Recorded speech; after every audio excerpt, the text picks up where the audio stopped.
नमस्कार दोस्तों, कैसे हैं आप सभी। एक बार फिर से मैं दीपा चौधरी आपका अपने प्लेटफॉर्म कॉम्पिटेटिव हिंदी क्लासेज में बहुत बहुत स्वागत करती हूं। चलिएगा, आज हम करते हैं हिंदी साहित्य के भक्ति काल से संबंधित कुछ महत्वपूर्ण प्रश्न जो कि परीक्षा में पूछे हुए क्वेश्चंस हैं। तो चलिएगा, इनको स्टार्ट करते हैं। और अगर आप चाहें तो मुझे कमेंट बॉक्स में लिख दीजिएगा, तो मैं इसका PDF भी आपको टेलीग्राम चैनल पर अवेलेबल करा दूँगी। ठीक है, चलिएगा शुरू करते हैं। सूरदास ने अपनी रचनाओं में किस भावना का चित्रण किया है? चार ऑप्शन आपके सामने हैं यहाँ पर, आप देख सकते हैं। श्रृंगार, वात्सल्य, प्रेम और उपयुक्त तीनों। तो यहाँ पर उपयुक्त तीनों जो है ये बिल्कुल ठीक हो जाएगा आपका।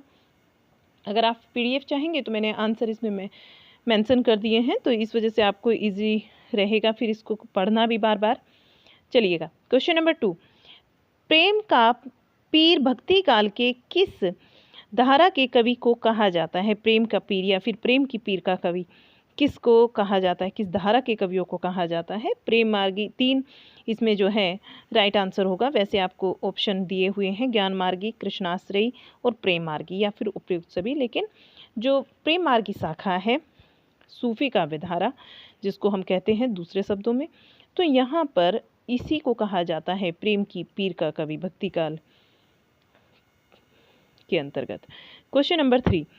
भक्ति शब्द का सर्वप्रथम उल्लेख कहाँ मिलता है? सामवेद में, अथर्ववेद में, श्वेतेश्वर उपनिषद के अंतर्गत या फिर ब्राह्मण के अंतर्गत? तो जो श्वेतेश्वर उपनिषद है आपका राइट आंसर बनेगा। Next question, question number 4। श्रद्धा और प्रेम के योग को किसने भक्ति का नाम दिया? श्रद्धा और प्रेम के योग को भक्ति का नाम कौन देते हैं? चार ऑप्शन आपके सामने, हजारी प्रसाद द्विवेदी, आचार्य रामचंद्र शुक्ल, डॉक्टर नगेंद्र और बच्चन सिंह। राइट आंसर क्या होगा? रामचंद्र शुक्ल। राइट आंसर हो जाएगा Ramchandra Shukla. Next, question number 5। भगवान के प्रति अनन्य मार्गी एकांत प्रेम का नाम भक्ति है। यह कथन किस साहित्यकार का है? ऑप्शन है आपके सामने, हजारी प्रसाद द्विवेदी, आचार्य रामचंद्र शुक्ल, गणपति चंद्रगुप्त और गजानन माधव मुक्तिबोध। तो राइट आंसर होगा हजारी प्रसाद द्विवेदी। Question number 6। भगवान विष्णु को केंद्र में रखकर आराधना करने वाले साधक क्या कहलाए? आराधना करने वाले साधक, ऑप्शन है साहिब, आलवार, नैनार या फिर ब्रह्मा। तो वे कहलाए हैं आलवार। Next, question number 7। भगवान शिव को केंद्र में रखकर साधना करने वाले साधक किस नाम से प्रचलित हुए? ये साधक हुए हैं नैनार नाम से प्रचलित। इसमें आलवार भी ऑप्शन में है, शैव भी है, ब्रह्मा भी है, लेकिन जो नैनार हैं ये भगवान शिव को केंद्र में रखकर जो साधना करते थे वो नैनार थे। Next, question number 8। भक्ति को ईसाई धर्म की देन मानने वाले विद्वान कौन है? वेबर, विल्सन या ग्रियर्सन या फिर उपयुक्त तीनों? तो उपयुक्त तीनों ने भक्ति को ईसाई धर्म की देन माना है। Next, question number 9। भक्ति का विकास अचानक बिजली की चमक के समान हुआ कथन किसका है? Hazari Prasad Dwivedi, Ramswaroop Chaturvedi, Grierson, Wilson. तो यहाँ राइट आंसर बनेगा Grierson. Next question, question number 10। भक्ति काल को प्रायजित मनोवृत्ति का प्रतीक मानने वाले विद्वान कौन है? भक्ति काल को प्रायजित मनोवृत्ति का प्रतीक मानने वाले विद्वानों में गुलाब राय, आचार्य रामचंद्र शुक्ल, उपयुक्त दोनों या कोई नहीं? तो ये दोनों होंगे, आचार्य रामचंद्र शुक्ल भी और गुलाब राय भी। क्लास कैसा लग रहा है ज़रूर बताइएगा, और अभी तक सब्सक्राइब नहीं किया तो सब्सक्राइब कर लीजिए। Question number 11। भक्ति को मुस्लिम की देन मानने वाले विद्वान कौन है? ताराचंद, हुमायूं, आबिद हुसैन या उपयुक्त सभी? उपयुक्त सभी जो है यहाँ पर राइट आंसर होगा। Question number 12। तापसी शाखा के संस्थापक कौन है? रामचरण दास, बाबालाल, किहलदास, अग्रदास। किहलदास यहाँ राइट आंसर है, किहलदास जो है राइट आंसर होगा। Next, question number 13। सत्यनामी संप्रदाय के संस्थापक कौन है? जगजीवन दास, रामचरण दास, बाबालाल या फिर चक्रधर? जगजीवन दास जो है राइट आंसर हो जाएगा। Next, question number 14। निम्नलिखित में से कौन सगुण भक्ति धारा के कवि नहीं है? सगुण भक्ति धारा के सूरदास, नूर मोहम्मद, नंददास, छीत स्वामी। तो यहाँ पर नूर मोहम्मद जो हैं ये नहीं होंगे, बाकी आपके सगुण भक्ति धारा के कवि हैं। नेक्स्ट 15 नंबर क्वेश्चन, समूचे भारतीय इतिहास में अपने ढंग का अकेला साहित्य है। समूचे भारतीय इतिहास में अपने ढंग का अकेला साहित्य है। इसी का नाम भक्ति साहित्य है और यह एक नई दुनिया है। इसी का नाम भक्ति साहित्य है और यह क्या है, एक नई दुनिया है। यह कथन किसका है? बच्चन सिंह, हजारी प्रसाद द्विवेदी, रामचंद्र शुक्ल और बालकृष्ण भट्ट। तो ये होगा हजारी प्रसाद द्विवेदी का। हजारी प्रसाद द्विवेदी का, यहाँ पर शुक्ला लिखा है, ये शुक्ल होगा, टाइपिंग मिस्टेक है। नेक्स्ट 16 नंबर क्वेश्चन, सन 927 कथा आरंभ बैन कवि दहा पंक्ति किस रचना की है? ये पंक्ति मृगावती की है, सूरदास जी की है, रामचरितमानस की है या फिर पद्मावत की? ये पंक्तियां ली गई हैं पद्मावत से। मैं जोर देकर कहना चाहता हूँ, 70 नंबर क्वेश्चन को देखिए, मैं जोर देकर कहना चाहता हूँ कि यदि इस्लाम न आया होता तो साहित्य का 12 आना विकास वैसा ही होता जैसा कि आज है। पंक्ति के रचनाकार कौन है?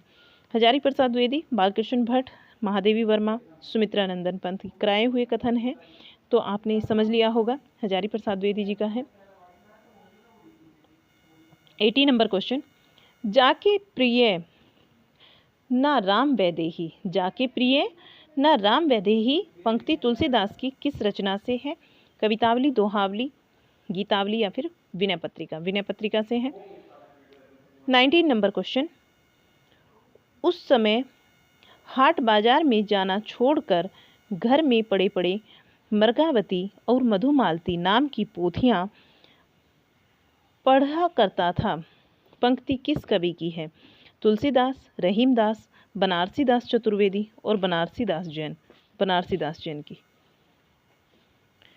कबीरदास जी की भाषा थी, कबीरदास जी की भाषा सदुक्खड़ी थी।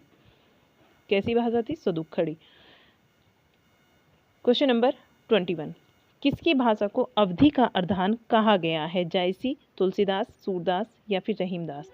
जायसी की भाषा को कहा गया है अवधी का अर्धान। 22 नंबर क्वेश्चन, स्मार्त संप्रदाय के प्रवर्तक कौन है? रामानुजाचार्य, शंकराचार्य, विष्णु स्वामी या Madhvacharya? Shankaracharya right answer. Next 23 number question, सनक संप्रदाय के प्रवर्तक कौन है? निम्बार्काचार्य, शंकराचार्य, रामानंद, रामानुजाचार्य? तो सनक संप्रदाय के प्रवर्तक जो है वो निम्बार्काचार्य हैं। 24 नंबर क्वेश्चन, मनोवैज्ञानिक तथ्य के अनुसार हार की मनोवृत्ति में 2 बातें संभव हैं, या तो अपनी आध्यात्मिक श्रेष्ठता दिखाना भोग विलास में पढ़कर, या फिर भोग विलास में पढ़कर हार को भूल जाना। पंक्ति किसकी है? नामवर सिंह, रामविलास शर्मा, डॉक्टर नगेंद्र या फिर गुलाब राय? राइट आंसर हो जाएगा गुलाब राय। नामदेव के गुरु का क्या नाम है? ज्ञानदेव, मानदेव, विसोबा खेचर या देवादिदेव? तो विसोबा खेचर जो है नामदेव के गुरु का नाम है। क्वेश्चन नंबर 26, मराठी भाषा में अभंगों की रचना किसने की? नामदेव, ज्ञानदेव, विसोबा खेचर, देवादिदेव? ये नामदेव ने की है। मराठी भाषा में अभंगों की रचना नामदेव ने की है। 27 नंबर क्वेश्चन, मृगावती किसकी रचना है? पढ़ाया हुआ है आपको, कुतुबन की रचना है मृगावती। किसने माना कि भक्ति शब्द की उत्पत्ति भज धातु से हुई है? विल्सन, क्रोचे, मोनियार विलियम्स या फिर ग्रिफ्थ? मोनियार विलियम्स ने माना है कि भक्ति शब्द की जो उत्पत्ति हुई है वो भज धातु से हुई है। 29 नंबर क्वेश्चन, अवधू मन चंगा तो कटौती में गंगा पंक्ति किस कवि की है? कबीरदास, रैदास, धर्मदास, गोरखनाथ? ये है गोरखनाथ जी की पंक्ति। नेक्स्ट क्वेश्चन नंबर 30, मन मोर चंगा तो कटौती में गंगा पंक्ति किसकी है? मन मोर चंगा तो कटौती में गंगा पंक्ति गोरखनाथ, धर्मदास, रैदास, कबीरदास? तो ये है रैदास जी की पंक्ति मन मोर चंगा, और वो है अवधू, वहाँ पर लिखा है अवधू। ध्यान रखेंगे, मिलती जुलती पंक्तियाँ हैं। 31 नंबर क्वेश्चन, भक्ति काल में प्रयुक्त चुंदड़ी शब्द क्या है? जैन साहित्य के अंतर्गत एक मुक्तक काव्य है, एक प्रकार की विचारधारा है, या अस्तित्व विचार है, या फिर वैचारिक सामंजस्य है। ये जैन साहित्य के अंतर्गत एक प्रकार का मुक्तक काव्य है। 32 नंबर क्वेश्चन, पंचसखा संप्रदाय कहाँ प्रचलित है? पंचसखा संप्रदाय उड़ीसा में प्रचलित है। ये कहाँ है? उड़ीसा में प्रचलित है। नेक्स्ट 33 नंबर क्वेश्चन, सात पूजक संप्रदाय कहाँ प्रचलित था? उड़ीसा, केरल, पंजाब या फिर बंगाल? सात पूजक जो संप्रदाय है ये केरल में प्रचलित है। 34 नंबर क्वेश्चन, झिलमिल झगड़ा झूलते बाकी न रही काहू, गोरख अटके कालपुरी, गोरख अटके कालपुर कौन कहावे साहू? पंक्ति किसकी है? कबीरदास, गोरखनाथ, सूरदास, तुलसीदास। ये पंक्ति कबीरदास जी की है कि झिलमिल झगड़ा झूलते बाकी रही न काहू, गोरख अटके कालपुर कौन कहावे साहू। पंक्ति कबीरदास जी की है। 35 नंबर क्वेश्चन, आचार्य रामचंद्र शुक्ल ने भक्ति काल की समय सीमा क्या निर्धारित की है? संवत 1375 से 1700 विक्रमी। 36 नंबर क्वेश्चन, वारकरी और महानुभव संप्रदाय कहाँ प्रचलित था? महाराष्ट्र, उड़ीसा, केरल, बंगाल। ये वारकरी और महानुभाव संप्रदाय पढ़ाया हुआ क्वेश्चन है, महाराष्ट्र में प्रचलित था। 37 नंबर क्वेश्चन, दशरथ नंद राजा रामचंद्र किसकी पंक्ति है? गोरखनाथ, कबीरदास, नामदेव, ज्ञानदेव। ये पंक्ति जो है नामदेव जी की है। नेक्स्ट 38 नंबर क्वेश्चन, भक्ति को धर्म का रसात्मक रूप किसने कहा है? भक्ति को धर्म का रसात्मक रूप रामचंद्र शुक्ल, हजारी प्रसाद द्विवेदी, रामकुमार वर्मा, रामस्वरूप चतुर्वेदी। तो ये कहा है रामचंद्र शुक्ल ने। भक्ति को धर्म का रसात्मक रूप रामचंद्र शुक्ल ने कहा है। 39 नंबर क्वेश्चन, सत्यवीर संप्रदाय के प्रवर्तक कौन है? जगजीवन दास, रामचरण दास, अलाउद्दीन हुसैन, नंदलाल। अलाउद्दीन हुसैन ये सत्यवीर संप्रदाय के प्रवर्तक हैं। 40 नंबर क्वेश्चन, महाराष्ट्रीय संत नामदेव की जाति क्या थी? चमार, दर्जी, क्षत्रिय, ब्राह्मण। दर्जी जो है ये नामदेव की जाति थी।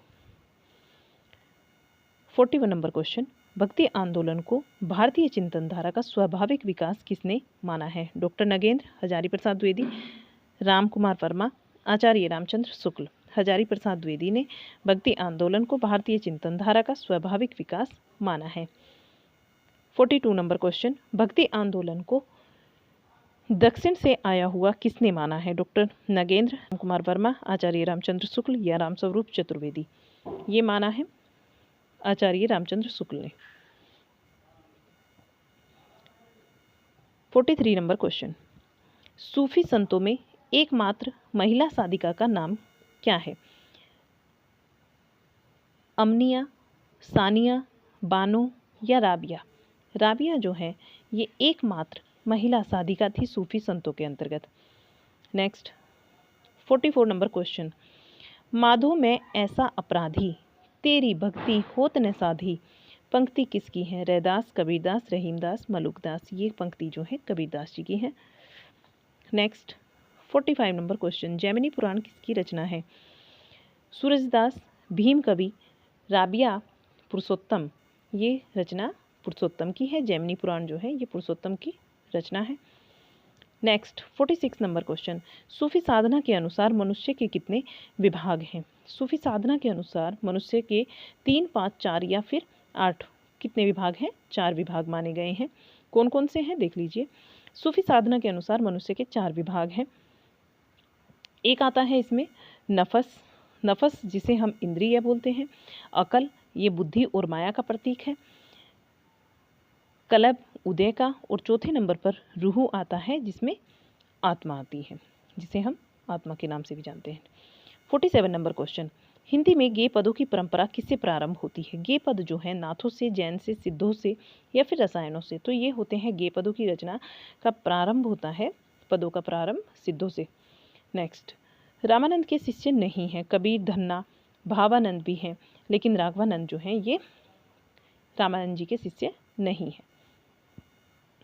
भक्तमाल किसकी रचना है? भक्तमाल नाभादास, अनंतदास, राघवदास सेन। भक्तमाल जो है ये नाभादास जी की रचना है। भक्तमाल नाभादास की रचना है और भक्तमाल का रचना काल जो है 1585 है। 50 नंबर क्वेश्चन, कबीर परचय किसकी रचना है? कबीर परचय की बात हो रही है। नाभादास, अनंतदास, राघवदास या धन्ना। कबीर परचय ये अनंतदास की रचना है। राइट आंसर हो जाएगा अनंतदास। 55 नंबर क्वेश्चन, कबीर को वाणी का डिक्टेटर किसने माना है? डॉक्टर नगेंद्र, डॉक्टर रामकुमार वर्मा, हजारी प्रसाद द्विवेदी, आचार्य रामचंद्र शुक्ल। हजारी प्रसाद द्विवेदी ने कबीरदास जी को वाणी का डिक्टेटर कहा है। नेक्स्ट 52 नंबर क्वेश्चन, सिद्धांत पंचमात्रा किसकी रचना है? सिद्धांत पंचमात्रा राघवानंद, रामानंद, अनंतानंद, कबीरदास। सिद्धांत पंचमात्रा जो है ये राघवानंद जी की रचना है। 53 नंबर क्वेश्चन, श्री संप्रदाय के आराध्य कौन है? श्री संप्रदाय के आराध्य की बात हो रही है। सीताराम, नारायण, हनुमान, बलराम। तो यहाँ पर नारायण जो है ये श्री संप्रदाय के आराध्य हैं। 55 नंबर क्वेश्चन, रामावत संप्रदाय के आराध्य कौन है? सीताराम, नारायण, बलराम, गणेश। नारायण जो है ये रामावत संप्रदाय के आराध्य हैं। Narayan. Next 55 number question, Kabir का जन्म कहाँ हुआ था? काशी, इलाहाबाद, लखनऊ या फिर बरेली। कबीर का जो जन्म है वो काशी में हुआ था। देखिए कबीर का जन्म काशी के लहरतारा में हुआ था। 56 नंबर क्वेश्चन, कबीर की वाणी का संग्रह किस नाम से है? कबीर ग्रंथावली, कबीर परिचय, बीजक, कोई नहीं। कबीर बीजक के नाम से कबीर की वाणी का संग्रह है बीजक नाम से। नेक्स्ट 57 नंबर क्वेश्चन, बीजक में कितनी रचनाएं संकलित हैं?